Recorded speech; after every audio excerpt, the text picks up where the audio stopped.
Shalom Bapak Ibu, saudara-saudari, kiranya Allah Bapa dan Anak dan Roh Kudus senantiasa menyertai dan melindungi kita semua. Firman Tuhan pada hari ini diambil dari 2 Korintus pasal 5 ayat 4 dan 5. Sebab selama masih diam di dalam kemah ini, kita mengeluh oleh beratnya tekanan, karena kita mau mengenakan pakaian yang baru itu tanpa menanggalkan yang lama, supaya yang fana itu ditelan oleh hidup.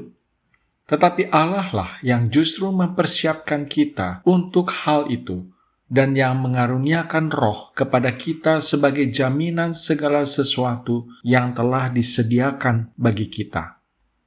Berbahagialah setiap orang yang mendengarkan firman Tuhan dan memeliharanya.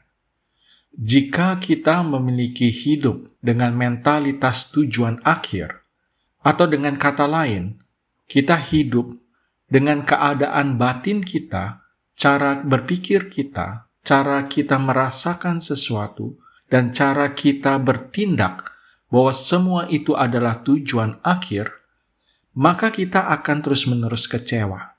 Kita akan memiliki ekspektasi atau harapan yang tidak masuk akal.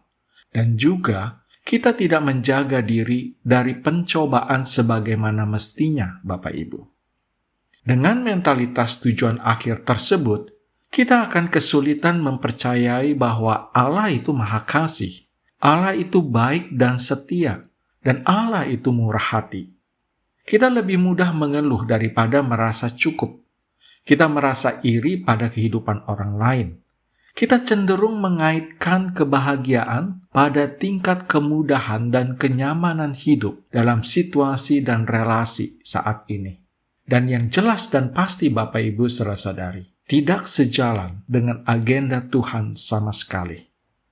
Hidup dengan mentalitas tujuan akhir, artinya kita menaruh seluruh harapan dan impian kita pada masa sekarang ini. Kita menaruh makna hidup yang baik dan sejahtera pada masa sekarang ini. Jadi Bapak Ibu saudara-saudari, apapun yang kita pahami tentang kekekalan, kita hidup seolah hanya ada pada masa sekarang. Karena itu, kita berusaha mengubah masa kini di dunia yang telah jatuh dalam dosa menjadi surga yang mustahil. Atau kita dapat katakan Bapak Ibu bahwa kita sedang membangun dunia utopis.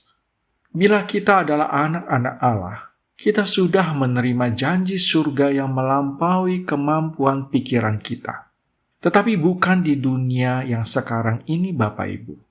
Dunia sekarang ini sudah rusak oleh dosa, ditempati oleh orang-orang yang juga ternoda oleh dosa, dan dunia sekarang ini tidak akan pernah menjadi surga yang kita rindukan. Bapak Ibu saudara-saudari, pengajaran Alkitabiah yang benar tentang masa depan adalah satu-satunya cara untuk memahami masa kini secara Alkitabiah pula.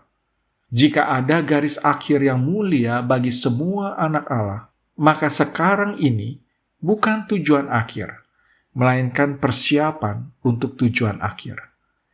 Ada makna dan tujuan di balik semua yang kita lalui. Dengan cara yang nyata, Allah memakai semua kesukaran hidup di dunia yang telah jatuh ini untuk mengubah dan mendewasakan kita, membuat kita siap menyongsong dunia yang akan datang. Namun ada hal lain yang harus kita pahami Bapak Ibu. Bukan saja masa kini adalah persiapan, faktanya bahwa kita yang sudah menerima jaminan tempat di kehidupan yang akan datang, juga menunjukkan siapa kita dan apa yang sudah diberikan kepada kita di kehidupan yang sekarang ini. Siapa kita Bapak Ibu? Kita adalah pengembara dalam perjalanan dengan tujuan akhir yang terjamin mulia. Lalu apa yang sudah diberikan kepada kita? Jaminan anugerah masa depan yang kekal, yang memastikan bahwa di dunia ini kita pasti memiliki segala anugerah yang kita perlukan untuk menyelesaikan perjalanan kita. Jadi Bapak Ibu saudara-saudari, jangan berusaha mengubah masa sekarang menjadi surga, tetapi selalu bersyukurlah dalam segala hal kepada Tuhan, karena kita sedang dipersiapkan oleh anugerah menuju surga yang akan menjadi rumah kita selamanya. Amin.